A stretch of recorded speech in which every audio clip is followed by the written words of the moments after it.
It's our weekly sports episode. Well, you might as well call it our infamous podcast about sports and stuff. Where on this podcast, you get to hear a little bit of information about what's going on in the sports world, what's going on in the video game world, a little bit of the technology information, get a little bit of a music knowledge chat, two of our personal faves that we do on the show, the artist spotlight, and of course the infamous ass of the week. So stick around. You might actually enjoy the episode.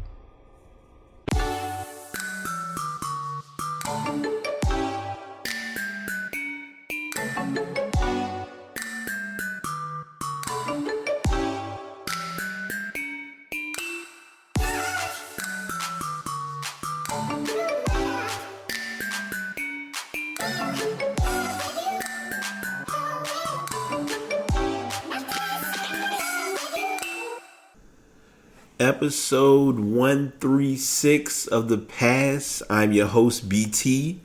Running solo, running it new, but kind of old, not intentionally, but if you have listened a couple of weeks back, I did do a podcast from where I am now.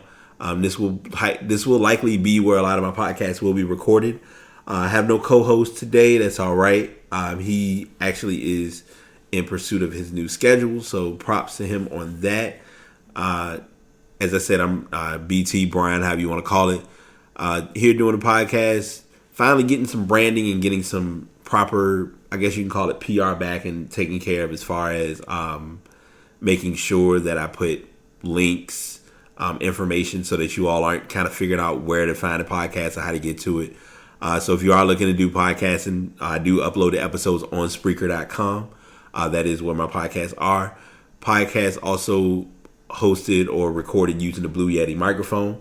Uploaded each week on iTunes. So I want to make sure that I don't leave iTunes out of the mix because it is where I'm trying to get a decent bit of branding, but also just to kind of get things put into perspective a little bit to kind of flow with the process. But overall, I mean, I will definitely admit that it's been a worthwhile journey, and I'm just glad we're able to kind of do what we do and share what we love. So I definitely want to make sure that I'm reaching out to my fans and out to my listeners who have taken time to either listen to a show, download a show, whatever you have been able to do. Believe me, trust, it's appreciated. So we're not going to waste any time. We're going to jump right into it. It's a lot of stories. A lot of stories broke before the podcast was being prepared, and then stories broke today. So I'm going to try to get into as much as I can, not leave anything out. Of course, I'm not perfect. So if anything is missed or overpassed, it's not intentional. It's just the way it is. I am listening to the show now a little bit, and I can realize that it's definitely might be a little louder than normal. And I'll apologize in advance for that. Still, like I said, still kind of fine tuning things. So like I said, we'll jump into it. The first story, as I always do each week, we do the weekly picks. So I'll be doing the weekly picks. Last week, I will surprise you all with sharing that I actually went undefeated. If you're following me on Instagram or on Twitter or on my Facebook page, you actually may notice that I did share the actual picks. All right, that was very loud as usual. I did share the weekly picks that were presented. And I actually surprisingly went undefeated last week. So I was very proud of myself. I felt accomplished. I actually went in 11-0. My co-host, he went 10-1. So overall records currently 64-46, and I'm currently 64-46. So that's a good place. And he's 56-27. So there are matches that are on now. I'm gonna use the honor code because I know it's 2:00 now, so the recording is a little later than normal. I'll go ahead and share in advance. Philadelphia and Denver is playing on TV, so I won't be calling that game. Philadelphia is pretty much in the lead right now. They look like they're about to score again, so I won't even put Philly as one of my picks. I probably would have picked Philly anyway for the game, but I'm not going to count it since it's on TV. But the rest of the matchups, I'm going to go ahead and jump into those. I haven't really been seeing scores. I think I glimpsed at the Carolina-Atlanta score, but that's kind of an unaccountable achievement. But nonetheless, we'll go ahead and jump into it as mentioned. The Bills played the Jets. That was the Thursday night game, and if I remember correctly, I believe the Jets did win that game. So that would have been a huge mark on my weekly picks, because I did actually, I usually kind of go, I ain't gonna say go against them per se, but they wouldn't have really been who I would have gone for in that matchup. And let me just verify, because I don't want to say that and then realize that I was a little off with that selection. They don't even have it on here. Where is it? Okay, it's further down. Okay, yeah, the Jets did win that game. So that was a huge. I think it was an unexpected matchup in that between those two teams. So going into this week's picks, first matchup: Ravens at Titans. I'm gonna go ahead and go the field. Majority of the field pick Titans. I'll pick the Titans as well. Matter of fact, I'm gonna be fair, because a lot of these games are on TV now. So I'm gonna do something a little different, and this is my show. Y'all know how I do. I'll have the weekly picks listed and what the field went again regarding those. I'm not gonna pick a lot of them. I just want to go ahead and be fair and, for the record, call it. Carolina's playing pretty crappy, so I'm not gonna really cheer too heavily for them. I'm hoping they'll win and do the unthinkable, but seeing is believing. So we'll see how it all comes together. But there were other stories, other bits and pieces of news that happened. If you were under a rock, you may or may not have known, but the World Series has come and went. The Dodgers fell just short in Game 7. It went back and forth with the last couple games, and in Game 7, Houston showed up and showed out, so they were able to win their first World Series. There aren't many teams. There are a couple of teams left who are trying to win a World Series. I believe the Dodgers already have theirs, so it's mainly there are about six. I think there are about 6 to 8 teams, I believe, remaining who have not won a World Series. But so the Houston Astros did win the World Series. It's not really much big on that story. I'm not sure, because I know it was talked about. There was one of the players on the team who made like a racist remark or reference, and I believe we already talked about that as well, so I won't reiterate that story. The next story that I'm going to get into, and I'm kind of going to condense a couple of stories, because I'm kind of wanting to make sure that I at least stick to doing the show this week, because I know when we get to the end, as far as Ass of the Week, it's definitely going to be a free for all as far as what has occurred in the gaming / sports community. So the Florida Gators decided to finally make sense out of a logical decision that should have been done a while ago. They finally went ahead and let Jim McElwain go. It was they were just kind of going on a losing spurt. Randy Shannon will be the interim head coach for the season. They haven't really had a good season. They're trying to negotiate the separation. He had been initially asked to accept less than the initial buyout, which was $12.7 million. The Gators, their recent loss, or their heaviest hit while he was there, was to Georgia. They lost 42-7. That ended up putting the Gators 3-4. So that was a huge hit for them in that regard. ESPN reported that Florida officials were exploring whether they had the legal standing to fire him with cause based on his admittedly dishonest reference to supposed death threats earlier in the week. He later admitted that the threats he was referring to happened in the past, and he was wrong for bringing them up. They had won the SEC East in the first 2 seasons that he was there, but lost to Alabama in the conference championship game on both occasions. He's lost 4 games in those years. The total, the Gators have already matched this season, so it was kind of like they were waiting to kind of send him out the door. His 2 seasons as coach, he was 22-12. He won, as I mentioned, the SEC East Division title in 2015 and 2016. So they let him go. I guess it was the death threat reference was probably a factor, but I think it more so came down to the start of the season wasn't one of the best starts, even though they were 22-12. So they would have been 22-8 before that all went down, and then in the recent occurrences, things kind of just were falling apart. So they found it better to just kind of part ways and move forward.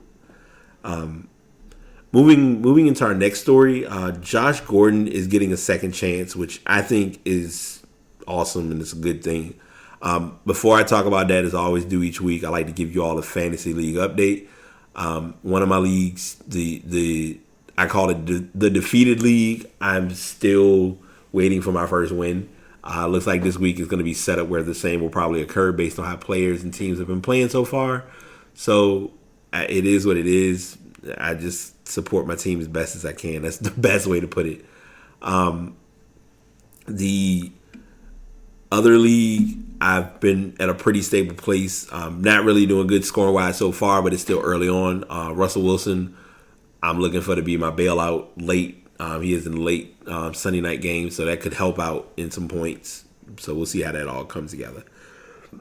But Josh Gordon, who is still on the Browns roster, is actually getting a chance where he could possibly play this season. He was in New York, met with league officials. He has not played a game since December of 2014. There's been multiple suspensions due to the substance abuse policy of the NFL. He could possibly join the Browns to attend meetings and engage in conditioning along with individual workouts. He'll be eligible to play on November the 27th at all of the team's discretion, and he'll be active status to remain on the commissioner's exempt list for an additional week before returning to active status. So it's mainly going to be they're keeping an eye on him to make sure he doesn't, I don't want to say relapse, but doesn't go through anything again that could be an impact to him playing for the team, let alone being in the league. He was kind of the one highlight of the Browns because the last couple of years, anytime you speak about the Browns, it's usually, well, when are they going to win their first game or are they going to have a good season? There was talk that they felt as though they were snubbed when it came to doing trades, and we'll talk about that in a moment in the trade deadline. But all in all, it was kind of it's time. I mean, it's good for him. Hopefully he'll learn from this lesson and be able to move forward and be a productive wideout in the NFL. So, if you may or may not have known, there was a trade deadline. The trade that so we did talk about it last week a little bit. There were trades that occurred in the NFL right at the deadline. A lot of teams did get to move around some pieces and get a couple of things in place for the next steps. They have it's just been a huge hit, but the bigger story is, and there were a lot of transactions that went down. Avaji, he was traded, which kind of saw that one coming a little bit. Not gonna lie. Jay Ajayi did leave the Dolphins, and he'll be joining the Eagles, which is definitely big news. Garoppolo, I'm concerned because he was the backup to Tom Brady, and now he's going to be possibly given a starting nod at in San Francisco, which can either be a great thing or a bad thing. I mean, San Francisco is still waiting to get that first win. So we'll keep an eye on that and how that all comes together. The trade that I'm going to talk about, of course, being a Carolina fan, and I'm going to say it because no one really will come clean about admitting it. Kelvin Benjamin was traded to the Bills. He did not play in the game Thursday based on, he had just got traded to the team. He's got to learn, the offense, likely, get through physicals, things of that sort. But they did go ahead and trade him for a couple of future draft picks. I think I see where the trade made sense. Panthers fans, of course, aren't too fond of it, but I'm going to say something to kind of put Panthers fans not at ease, but to just kind of be realistic about something. And that is, in the NFL, it's whether you like it, whether you hate it, love it, however you feel about it, it's a business. Kelvin Benjamin is a great wide receiver. But when you look at the team, their main focus is they just put money into Cam. They have to look at possibly signing, if they're looking at Luke long term, Greg Olsen, pieces of that sort. If they were going to try to have Kelvin Benjamin stay there, they would have had to pay him quite a bit of money to stay on the team. So that was kind of what caused letting him go be the best option. And also, it helped them because it filled the gap that they had with letting Sammy Watkins go. Even though Sammy Watkins wasn't as productive in their offense, he was not going to. I mean, you still want to have a decent wideout on your team. Going into, and this was another player that was talked about. Well, a couple players were talked about actually.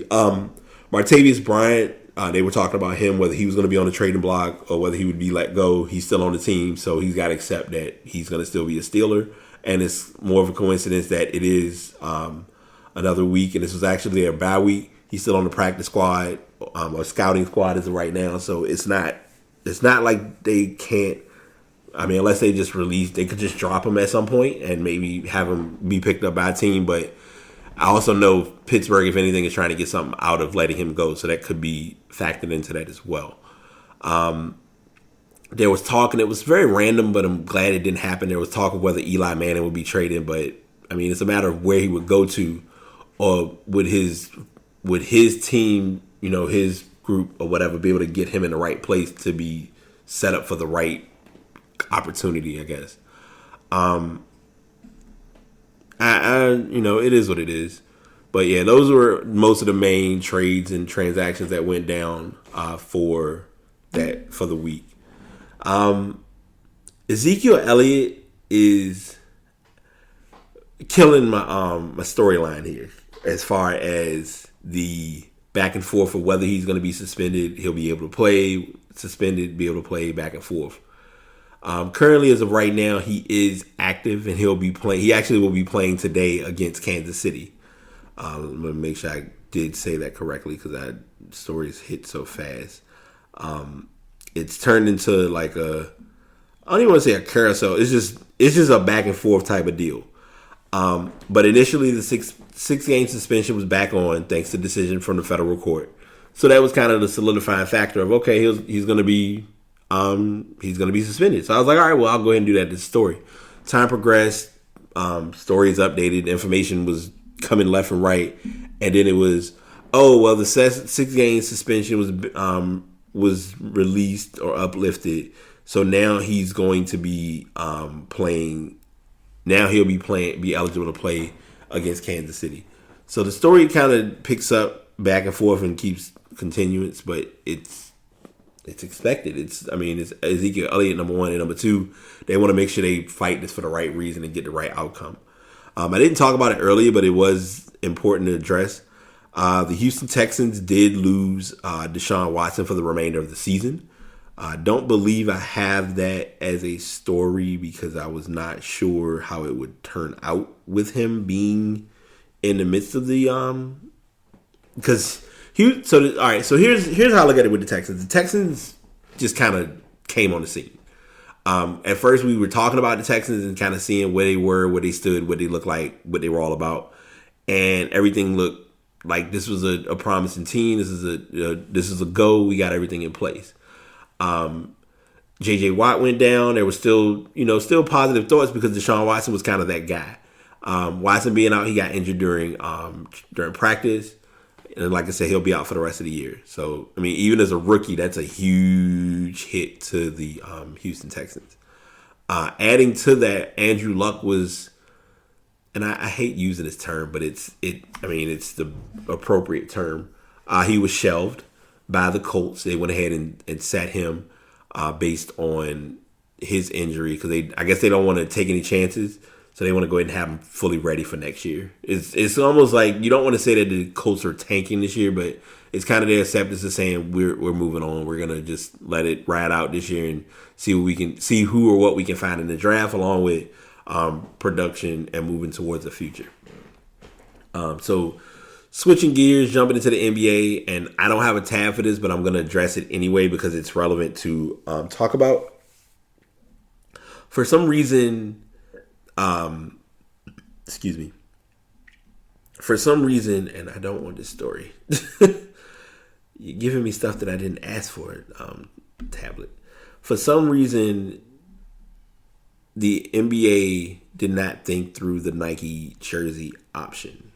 And the only reason I'm saying that, or the only reason I pointed out in that manner, is because it's been probably about a month, give or take, and there have already been 3 or 4 jerseys that players have talked about have ripped based on just everyday gameplay or just wear and tear.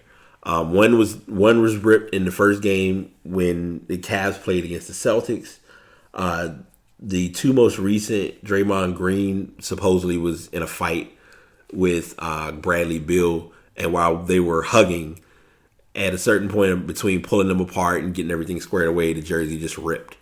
And the third one I think is the most interesting because Ben Simmons was trying to go for a rebound, and Deshaun Stevenson, I guess, tried to grab for him, but he grabbed the jersey. And when he grabbed the jersey, he just ripped it, and the ref didn't call anything. But here it is, you got you got Ben Simmons standing there at center court with the referee with an Under Armour or with a tank top on, looking at him like, bruh, my jersey just got pulled. Like, I don't have a jersey on. Why was there no foul call? But the funny part of it is I don't feel like it's so weird because you went from last year, the players complaining about the sleeves on the NBA jerseys, to now none of the jerseys have sleeves, and these jerseys are pretty much made out of 2-ply tissue paper or something. So, well, I mean, hopefully it doesn't become too big. The Lonzo Ball roundtable has continued a little bit more. Most recent, I believe we talked about it already with John Wall. He played against John Wall, had a pretty solid performance. His latest matchup was with Damian Lillard. You really didn't see them play against each other as far as matchup wise. It was more so Lillard was kind of in being checked or defended with Brandon Ingram. Coincidentally enough, Brandon Ingram caught the buzzer beater from Dame Lillard at the end of the game. And they did the infamous time reference, which NBA 2K did a good rendition of that, which I felt it. I was feeling I liked that. It was pretty creative. But yeah, the Blazers did pull off the last second victory in that game. But Lonzo Ball was pretty quiet in that game. And I mean, I think it's going to, what people have to remember with him and with the game itself of basketball is you have to let the game come in its own fruition, and not, like, when a game is forced, you can tell when a game is forced versus a game just being played. And before we continue, I just want to be transparent because I always like to do this anytime I'm doing a podcast. I know early on I'm saying that I was going to do the weekly picks, and we're not doing them. Only reason I'm not doing them is because I want to be fair and just in addressing them. If let's say we were to address the picks for next week, then no problem. I would go ahead and address them, no issue, because we can't forecast what's going to happen this early on, especially with injuries coming into play and things of that sort. But it's just kind of a respect thing, and I don't want to do it. And I'm seeing the scores coming up for like all the 1:00 games, because if you think about it, in football, majority of your 1:00 games are normally your games that are going to come on that you can see right away. So just something to factor in and think about. So I've addressed most of those stories, but I'm going to talk about one story that is kind of, well, I'll make this a 2-part story because I've talked about one part of it already, and then the other part is what we have as our story from basketball. So the Eric Bledsoe trade is still in limbo. He's still kind of being benched, waiting to see what's going to happen. And if anything, they may trade him at trade deadline. I could see that happening. It's just a matter of getting the right trade in place to have that occur. But one of the players that they looked at as possibly trading for him was Jahlil Okafor. So Jahlil Okafor is in a very unique spot right now. The 76ers have decided not to get up to go for his fourth year option on his rookie contract, which in part means they're looking to part ways, but they need to figure out how they want to do it. Now, there's talk and there's concern or questions of, will it be a buyout? Don't see a buyout happening. Will they trade him? yeah, they will trade him, but they want to get something for trading him because they don't want to just trade him and then not get anything, especially with them trying to trust the process along with having fights of draft picks to get after, especially with next year's draft class projected to be a pretty decent draft class. I'm not going to say great because we really don't know what we're going to see out of this draft class coming up. And what I've seen from the current draft class, there's promise. And of course, we always have to take in mind and take into account that it's a rookie class. So that means that they're rookies and they're still trying to learn and get a feel for the game of the NBA. Like a lot of, I say this and I look at this and think about it with Lonzo. Everyone's putting a huge target on Lonzo Ball as far as a player. And part of it is because of his father, and I get all of that too. But I really feel as though he has to be given a chance and an opportunity just like everybody else. And I think that's what can kind of get the ball rolling for him is if he's able to do his part, then everything else will come kind of on its own.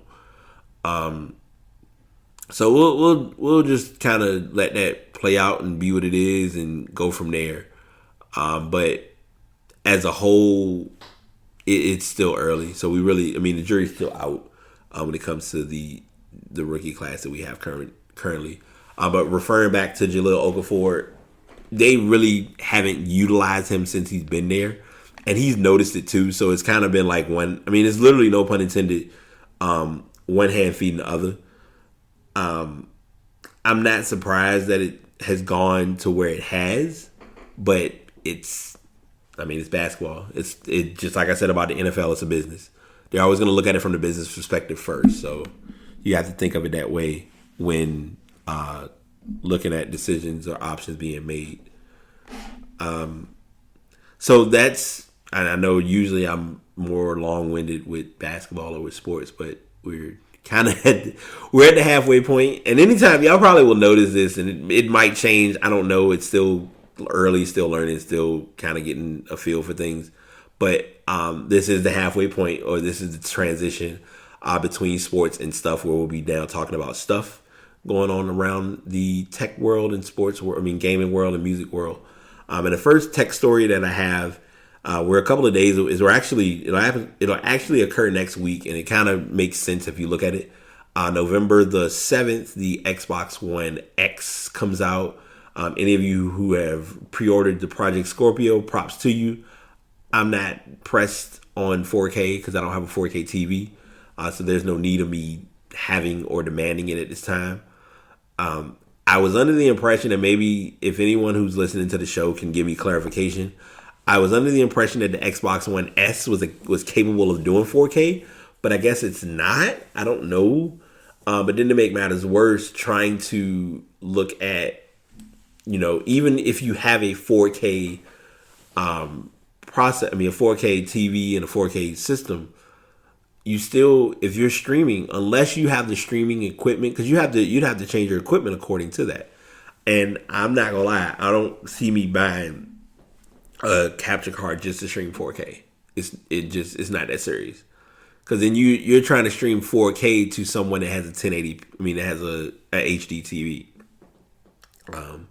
So I know I'm way off with talking about the Xbox One X, but PUBG, which we did talk about, PlayerUnknown's Battlegrounds, is going to be coming to Xbox One on next Sunday on the 12th. It's been a long time coming, but we're here. They shared this and addressed it at Paris Games Week. They, beginning on December 12th, you'll be able to play PUBG in early access through Xbox Game Preview. We're approaching development, and as a result, Ultimate Battle Royale experience that fans play on Xbox One will be slightly different than what players play on PC. They also shared that they're going to be on track to launch the 1.0 for PC, which will be an update for the PC version. Both versions are being developed at the same time, but they both have their own separate roadmaps. Various Xbox One features and functionality will change and come online over time, just like they have with PC. They're looking to have both versions align with each other as soon as possible. Every bit of feedback helps with the game, and this is something that I've learned and realized with gaming 101 when it comes to games being done. Hold on one moment. Okay, that's much better. Don't ask me what the difference was supposed to be, but Xbox One, they're trying to streamline games between Xbox and PC, but then also they want to make sure with the game coming out that it is of proper quality to the gamer. Because at the end of the day, a gamer wants a good game, and they also want a game that they can pick up and play. If they play it today, they can play it tomorrow, play it another 2 or 3 years from now, things of that nature. So there, with any feedback for the game, it's going to be helpful. The community has been phenomenal, and no one's complained at this point. So no need complaining. Complaints that have been addressed accordingly, thanks to PUBG, which is a good thing, and that's what matters most in the end. Jumping into more tech news, Best Buy finally used common sense. So anyone may or may not be aware, the iPhone X is officially released to be purchased. Best Buy decided to they are no longer allowing people to buy it at full price because they were charging an extra $100 on top of the already beefed up price for the iPhone X. And I love, it's fun doing conversations like these to talk about things like this because you can get a true perspective on something by just talking to people you know. And a friend of mine currently has the iPhone X, and I asked him with an honest face, I said, do you like it? Is it worth the buy? Was it worth, do you feel like the upgrade was any benefit? He said he liked the features on the phone, but as far as the size, like the phone is I think he said it was wider, it's longer, but it's thin. Like I guess the screen got shortened or something of that sort. And for me, I don't like that. And I'll say this, and I'm, when I looked at smartphones, and this is my smartphone input, I don't have a problem with, and my twin, she has the iPhone 7. A lot of people prefer their size of phones for, hey, it's a smaller phone. I can fit it in my hand. If I need to text, I can text with one hand. Those are perks for me to some degree. But then my biggest perk that I'm always looking at, because I know how I am with phones and how I am with technology, is battery life. I look at it as if I buy a phone, I want it to last for a decent amount of time. So with the iPhone 7 Plus, with my 6 Plus, I'm expecting my phone to last through the day. And in most cases, it typically does. Like if I'm at work, I can take my phone off the charger. Like if I leave from home at say 11:30, if I take it off the charger, go to work, do whatever, go through my routine, my phone usually is able to last me for a good amount of the day, which I adore, because you don't get that feature or that option very often. I'm usually at the most, I'll charge it when I go to lunch and when I leave to go home. But after that, I charge it. Then when I get home, I actually charge the phone for the night. But I don't give like extreme charging like all day long. Like I've seen people who have gone to the point where they have a charger, like they keep a charger with them, and then they're keeping like the battery. They have the phone in a case that charges the phone, and the charger for the phone case is dead, and then the phone itself is dead. And it's like, what was the purpose of having all that? Steering away from the article, which is my bad. The majority of people who get the phones and they talk about this, they usually look at buying it through the installment plan. Even with buying it through the installment plan, an extra $100 adds up, especially if you're looking at it over, in most cases, a 2-year period. So, in this case, the $1,000 price tag was the full price if you bought it outright. The retailer hasn't gone into detail about exactly how or why selling an unactivated iPhone costs more money, but the decision removes a popular avenue for purchasing Apple's new smartphone for people who don't want to sign up for months of recurrent payments. They aren't selling an unlocked version of the iPhone. Apple isn't selling the iPhone unlocked. So buying it from the company at full price, you'll have to have an existing account with a carrier. So you can't go in and say, I want to get an iPhone, and you don't have a plan. Like, you can't buy the phone unlocked as of yet because the phone just came out. And Best Buy has been known to do this before. They've tacked on added premium for customers trying to buy, new smartphones at full retail cost. The company clearly wants to steer shoppers toward the monthly plans, which is also evidenced by the approach to offer phones at discounts. And a lot of companies do this too. They'll sell you the phone. They look at it as, hey, if we get you to buy the phone, you're in. But if you might be interested, you can also look at getting a tablet. We have other technologies and other things that may be able to be worthwhile to utilize with us. So those things come into play as well. To sum this up, rather than bring the full price down to match that of other stores, Best Buy is instead saying, you know what, screw it, and going all in on monthly payments. Sometimes complaining about a thing doesn't have the result you expect. So lesson learned. Hilton is the next story, and this was a potential of being ass of the week, but I ended up not doing it as ass of the week. There was an investigation into Hilton data breaches, which resulted in a $700,000 penalty and a promise to strengthen their security. Back in February of 2015, they were made aware of a cybersecurity breach between November and December of the previous year. The breach, it was a second breach, exposed sensitive customer data information between April and July of 2015. And it was uncovered that July, but the company waited until November that year to inform that they were affected by that. Overall, there were 363,000 credit card numbers that were exposed. Probably more, but they have to give a guesstimate amount. They probed into the matter and concluded that Hilton took too long to notify the customers of the breach and properly protect their information. There was a settlement provided that stipulates that New York will receive $400,000 from Hilton, and Vermont will receive $300,000. They also agreed to change their information security program as far as designating an employee, which includes designating a specific employee to supervise it, which will then identify any risks of information security as well as risks, any safeguards, and performing regular testing of their effectiveness. So, condensed, simple way of looking at this is any company that, like, a lot of people say they don't like doing stuff online. They don't like doing business with companies. They don't want to buy anything. But if you give your card information, there's a lot of times there's a chance of it being risk. A lot of times there's always a smart option of doing fraud protection or just making sure that if something does or does not look right on your account, to address it and let someone know, or let your bank know, or let the company know. Because the company itself, sometimes companies don't know that they're being hacked until it's too late.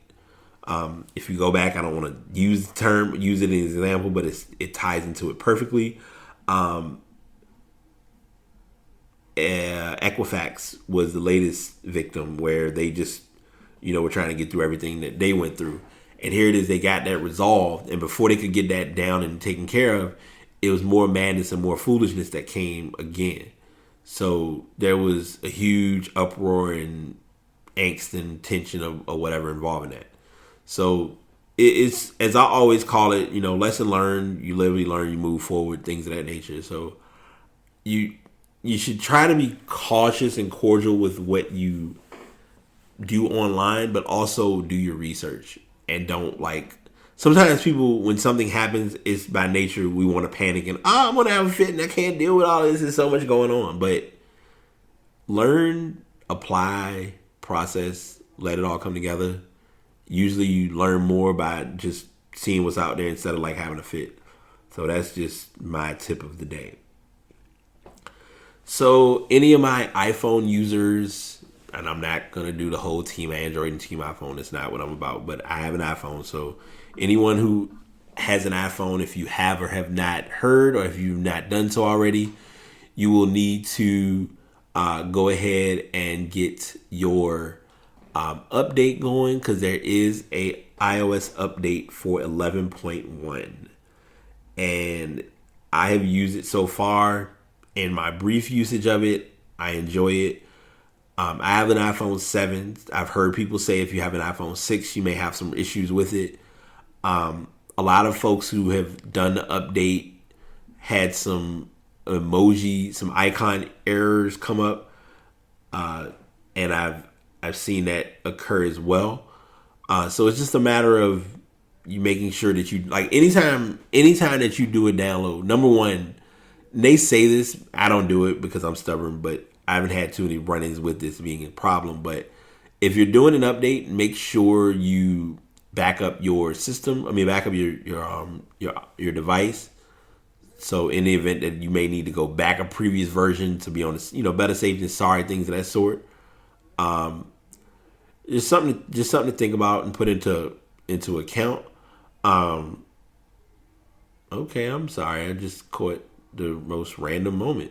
So it's confirmed the Jaguars and the Bengals officially don't like each other, and it's confirmed in this game. It was a fight, this is one of those moments where it was a fight, and it's so dense. I'm sorry, I know we're talking tech, but I'm looking at this game, so it just caught me off guard. If you're a football player, and I'm going to say this because I need this to be addressed. If you're a football player and you're frustrated, you're mad, don't fight somebody with a helmet on and try to punch them in the head. Like that, they have an entire helmet on for a reason. Like, think. But anywho, iOS 11, they did the iOS 11 initial update back in September. Included in the current change, there are over 70 new emojis. So we're not gonna do nickels and dimes on how many for real, because some of them they base it on the likeness. Like if you use Grandpa has different colored skin textures that you can use. But I think my favorite one out of all of them is the one where you it's as if you're wanting to curse, but you don't curse, and you just kind of put these little.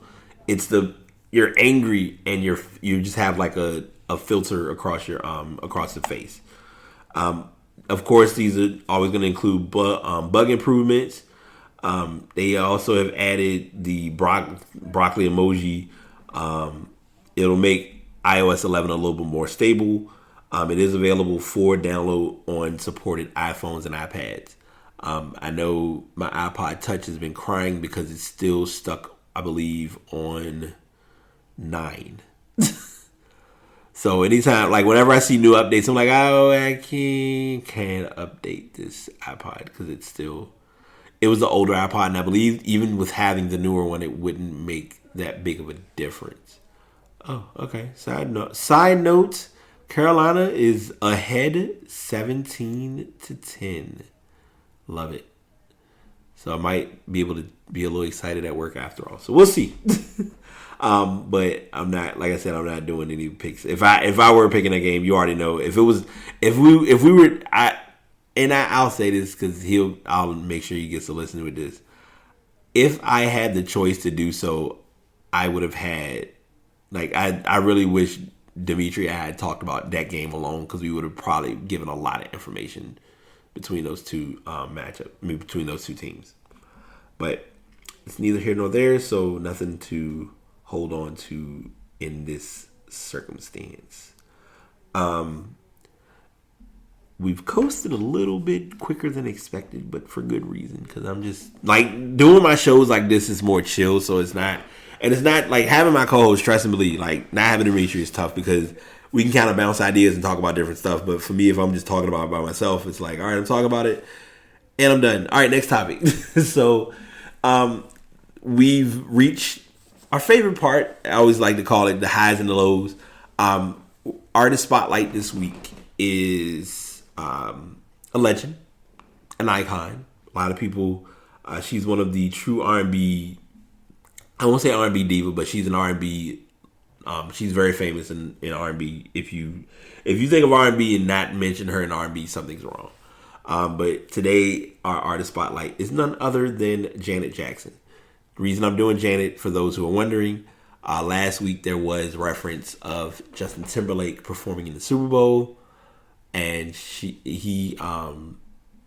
ironic that he's performing, and it would be a good tribute or a good way of giving back if he, I don't know, gives her an opportunity to perform with him, like to kind of ease the tension between them over that situation, because that after that happened, there was assumption or impression of, well, her career went through its spiral, but in reality, her career changed and modified based on her going into acting and kind of going into different ventures which worked for her in the long haul.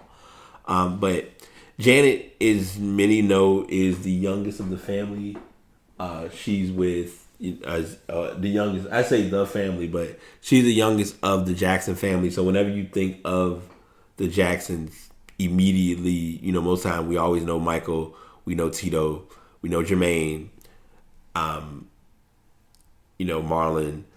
But her brothers were all older, and she was the baby of 9 children. She was the youngest of 9. They were born, of course, in Gary, Indiana. She was born in May of 66. I don't know why I want to say 96. May of 66. Parents Catherine Esther and Joseph Walter Jackson, as we always know Joe. They were raised in Jehovah's Witness faith. And 60s, LaToya famously, chronicled their childhood based on charges of physical and sexual abuse by Joe. She told a lot, but Janet and others disputed what LaToya mentioned, stating that it was invalid. There was tension within the family, based on the amount of attention that was obtained with Michael being the superstar. So she first appeared on stage in April of '74, doing impressions with Randy and the Jackson family's Las Vegas act. She appeared on the Jacksons, which was a TV show back in '76. That earned her the attention of a producer who hired her to play Penny, which was kind of like her acting breaking point, or breakthrough, where she acted as Penny on Good Times. Anytime I think of, and before I go any further, Good Times was ahead of itself as far as the story that it told.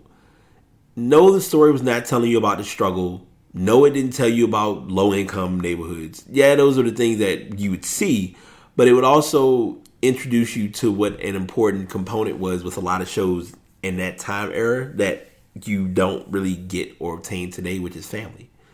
It was all about family. They always, something would happen, and as a family, they would come together and figure out a way to either fix it or get through whatever it was. And we don't do that very often now, but it's something that's important and is talked about in this, in their environment. She was on Good Times from 77 through 79. She continued with A New Kind of Family. Very briefly, she was on different Strokes. She was in Fame, and she attended school in California, Encino, California, switching to a professional school. Graduated in '84. While she was on Fame, she was able to break away from her family while in New York. '84, she had eloped with James DeBarge, who was part of the group DeBarge. The Jackson family disapproved of DeBarge, and it was the annulment happened in January of '85, which eventually was granted with November of that year. She released her debut album in 1982. It reached number 84 on the pop charts. It had 3 hit singles, including Young Love, Give Your Love to Me. Her self-titled album sold 250,000 copies. As her follow-up, Dream Street, which featured contributions from her brothers.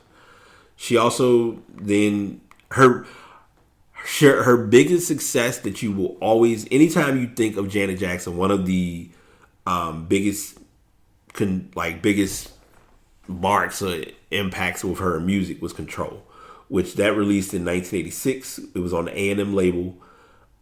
It had the writing producing team of Jimmy Jam and Terry Lewis. It sold 8 million copies. Was number one. Had the number one hit single "When I Think of You," and had the top 5 title track "What Have You Done for Me Lately."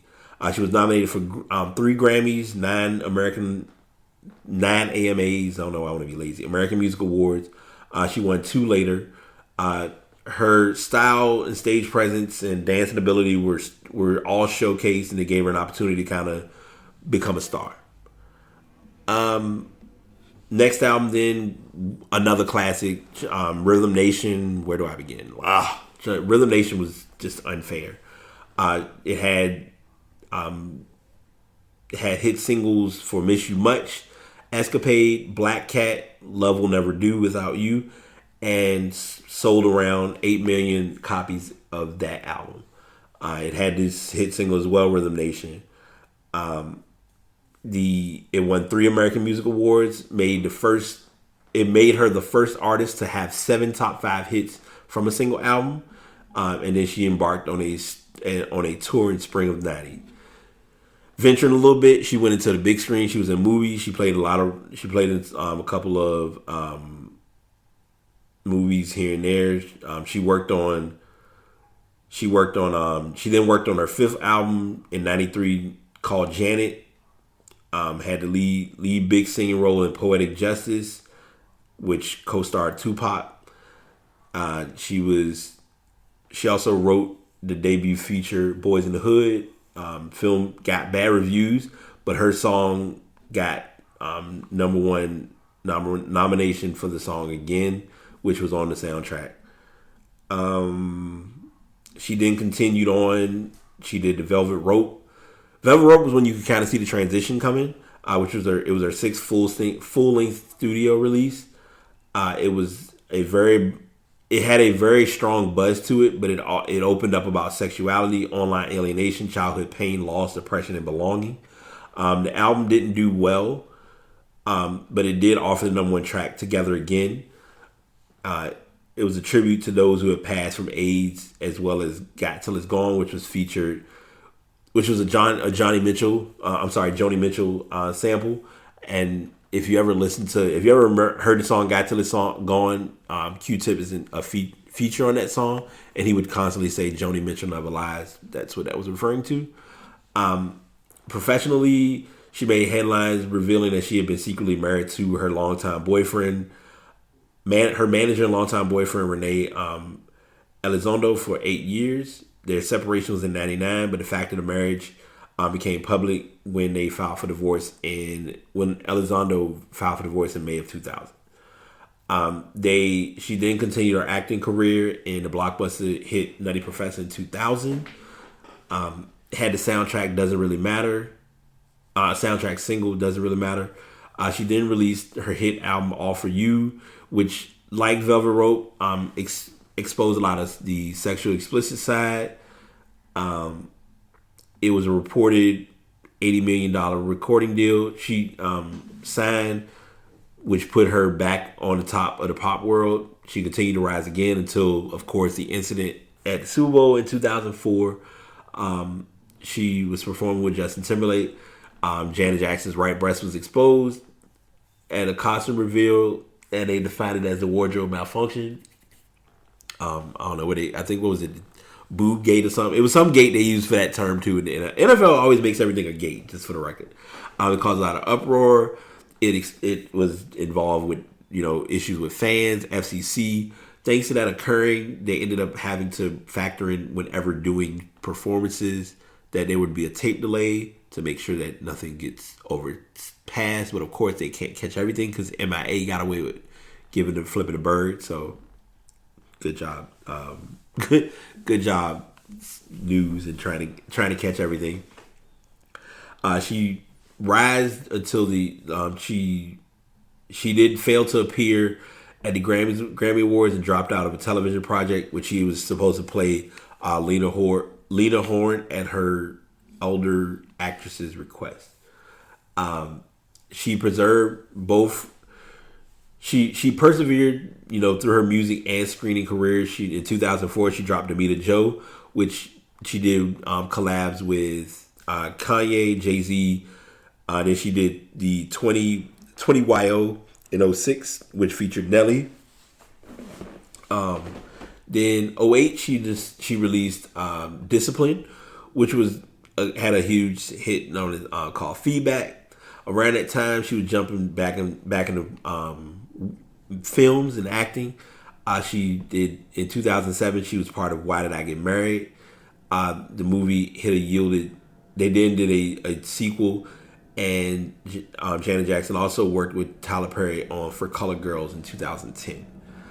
They then faced a huge tragedy with Michael Jackson passing on June 25th of 2009. Jackson spoke to mourners, at the BET Awards. It was a couple of days after he died, with reports stating that family conflict involved. They were getting information out regarding his estate and the children. All in all, A to Z, for the most part, she's had a pretty huge career. It's usually not noted or looked at because everyone just assumed it based on strictly music, but she did music and acting, and she was actually not a bad actor. Some of her acting roles were tough roles to be put in, but she handled it with class. So she gets props from me by far for that alone. But I wanted to go ahead and give her props in reference to Artist Spotlight because no knock, she been doing the damn thing for a minute. So now we're gonna get into the asses of the week. So this will be normally I always try to. It usually may be one, it might be two. This week I have three people or three. Well, we can say people because people were involved in each of them. One of them involves a couple of people, and I'll get into that in a moment. But the first ass of the week goes to Jose Aldape. He's known as Quackbot. He used to be known as Quackbot, but he now goes by PC Marvel God. Gaming information to share with you all. So this is a little bit of backstory. He had won third place in Evo 2017 while playing Ultimate Marvel vs. Capcom 3. Can play pretty good. He's got skills. But he's trying to get those skills to carry over into the new Marvel vs. Capcom Infinite. And he played in the event. He, lost in match. He was losing matches or whatever. And he lost a match. He did like a point to the camera, like, all right, hey, I'm gone. I'll see y'all later. And somehow he played in another pool, or he was in another pool under a different alias. And no one was able, he thought no one would notice it. When the sad part was, it's not like it's a humongous community there participating. So to kind of give it, I'll kind of condense it as quick as I can. He was at, so the event was, they were doing the Capcom's Canada Cup in Toronto, Ontario last weekend. And he, the latest Battle for Stones qualifying event, it came to an end. Just 3 games on Saturday morning, which basically had the rest of the weekend to dwell on a 1-2 disappointing record that saw him eliminated from the tournament. Because in most tournaments, it's double elimination. Like he lost his first match. He may have won his first match, got eliminated, or got sent to losers. He got into losers and lost.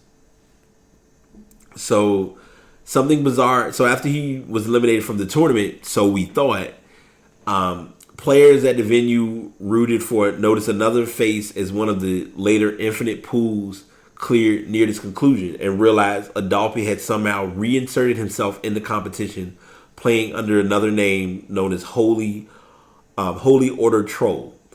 According to Armando Angelic Mejia, who was the first to share details, Adolphe was found out after being Eric Arroyo after beating Eric Arroyo on stream and pointing a smug finger gun at the camera for good measure. The representatives were quickly called over to handle the situation. A huge portion of the pool had already been played or completed. Elver Ling, who had made his first trip to Canada, was already qualified in winners waiting on groups to wrap up, so his first top 16 match would begin.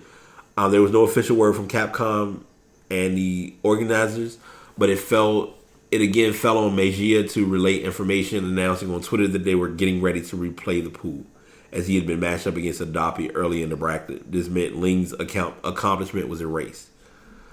They had him removed from competition. Ling then ended up playing through his matches and ended up being sent to the loser side of top 16, where he dropped his next match and was eliminated from the tournament. He was very displeased, sarcastically calling the situation swell after losing to a player who he had already defeated before. Capcom gave their PR information. Capcom and Canada Cup staff were faced with a tough situation, and I think they tried their best to come up with a good resolution. But I was disappointed in how they handled it and their lack of foresight. And that was what Ling posted the next day. It's frustrating to drop close to $1,000 last minute to come out here and have all of this happen. Needless to say, my experience at this event was a disappointing one. I won't be returning to any Canada Cup events. There was no word from sources, but the community was left confused as to what happened. Why was he playing under a different name? Did he register twice? Was someone else involved? It eventually did become clear that someone had intentionally provided him a second chance in the Canada Cup brackets. Holy Order Troll was revealed to be the tag of Linda Crawford, who was a competitor with deep roots in the FGC, but where he was repentant on social media. Crawford seemed very incredulous that folks had issues with her giving her spot to the bracket. She gave her spot to him to play, and to a player who had already been eliminated, saying all this is making Canada Cup and people look bad for what seemed like an innocent offer, and people do it all the time, and we need to chill. So let's go over this for us. So we're gonna break this all down because I know this. This is where it's like, all right, the top podcast ain't long, and now we're gonna talk about some stuff. I was ready to say talk about some shit, but I already said it, so we're gonna talk about some shit. First of all, you playing in the tournament. You've already lost. Take your L, sit down. Be humble. Accept it. You lost twice, it is what it is. Somehow you then get into another tournament and you're able to qualify in this odd, strange manner where you're in the game. No. Someone's gonna, like, it ain't like you can come out and look different. Like, it ain't like you can come out with a hat or you the same guy. And you're doing it because you were trying to help like a friend and y'all were kind of like low-key sabotaging this. Didn't look good. So a number of issues contributed to Crawford's decision. She explained to compete, most notably the stress of her arcade stick, an extinct American model breaking and running brackets over the weekend. Honestly, neither of us were sure it was illegal, but looking back, it was definitely bad. She admitted, I know it is wrong, I own up, and it will never happen again. I bet it won't happen again, because you probably have almost banned yourself. And as an update, because I love the internet, confirmation of why the internet's defeated. Update, Adapi and Crawford have been handed lifetime bans from Canada Cup events for their actions over the weekend. The organization announced this afternoon. Capcom has remained silent on if they will dole out additional punishments. There's nothing else you need. I mean, if you got a lifetime ban from Canada Cup, the only extent that you can go further with doing is banning them from Capcom tournaments, period. But if it's a first-time offense, then, you can kind of get a benefit of the doubt for the most, in this case. So, if you're in a tournament, play one time and keep it moving. Our next ass of the week is a follow-up because, oh wait, I have the wrong story. No, I'm sorry, and I left this story out because I didn't put it in order, so I messed up. The college rankings were released for preseason college ranks, and huge shocker, They had Duke as number 1, which I think is wrong because it was supposed to be. I initially knew it was Connecticut, but okay. So Duke is Duke right now is number 1 overall. To round out the top 5 is Duke, Michigan State, Arizona, Kansas, and Kentucky. All coming in with pretty strong preseasons. The poll was released. Duke is ranked number 1. They're coming in with a pretty good. I mean, they're coming in with a pretty solid lineup. Luke Kennard has gone to the NBA. Emil Jefferson is, he left. I don't think he went to the NBA, but he's no longer eligible to play. So now it's kind of leading off with Grayson Allen, and then they have Marvin Bagley, Trayvon Duvall, quite a few freshmen on their lineup, which will help things out. Number 2 is Michigan State. They'll have Nick Ward, Cassius Stanson coming in as their new freshman, and you have Miles Bridges coming into his sophomore year, which should really be good, helpful to look forward to. I feel bad because this wasn't the story I wanted, but I'm gonna get to that story because I definitely do want to keep, but I don't have okay, so I don't. So the second story that I have, I'll have to make a link for it because I forgot to. I thought I had that story, but I didn't. But it is related to, if you all did listen with, I'm sorry, because I don't like doing this. Normally I would be okay with this, but I'm not. And I don't like it. Sorry if y'all hearing random scratching. It's not me. My friend's cat is having a moment, but it is what it is. Let's see. NBA 2K. I just hope they put the story in the right form. All right. So Joel Berry, we talked about him last week, hurting his hand, and they really didn't give any reason as to why. Now, while the story was being addressed, my $1 million question was, he was playing a video game, but I just want to know what game it was. Was it Madden? Was it NBA 2K? What it was? I'm hoping if I said it earlier, you didn't know well, but it was confirmed. He struck a door after losing the game to fellow senior Theo Pinson. He ended up having a broken left hand. It's third year that he would begin, that the Tar Heels are without a key player at the beginning of the season. Everyone wanted to know, it's a silly injury that can happen to anybody. However, the brief lapse of judgment will cost him 4 weeks of recovery time. On Thursday, 1 week after the injury, Barry gave an update on his hand as well as a little insight into how it took place. And I like that I was kind of almost right because I thought this was probably what happened. It was on a Sunday hanging out. It was on a Sunday hanging out with my roommates, Theo Pinson and John Baumgartner. Barry told GoHeels.com. We were playing NBA 2K. Theo and I have had past games where we played against each other and things get a little heated. It's always a friendly thing, and it's about competing. Theo beat me, and I was on my way back to my room and jokingly hit the door. I was joking around. My pinky finger caught the door frame, and that's what did it. I'm a college student. I know it's a mistake. I own up to it. But it's because I'm competitive and I don't like to lose. I'm sorry. This probably is like a condensed version of the story. But I'm going to be brutally honest. I think he raged a little bit more, and they're saying he slightly hit his hand and it was probably he punched it and got upset. But just to kind of go over it and kind of break things down, I'm glad it was. At least it's a small injury, but you got to find that way to channel your anger. Like I was sitting here playing a game earlier, and I was cursing up a storm, but cursing is acceptable. It's when you break things that aren't worth breaking, that you can't afford, that you got to fix or get back, that becomes a problem. So just thinking things through, it helps out a little bit, just my personal intake. So when it comes to thinking, I think this last couple might take the cake for what you call not thinking correctly.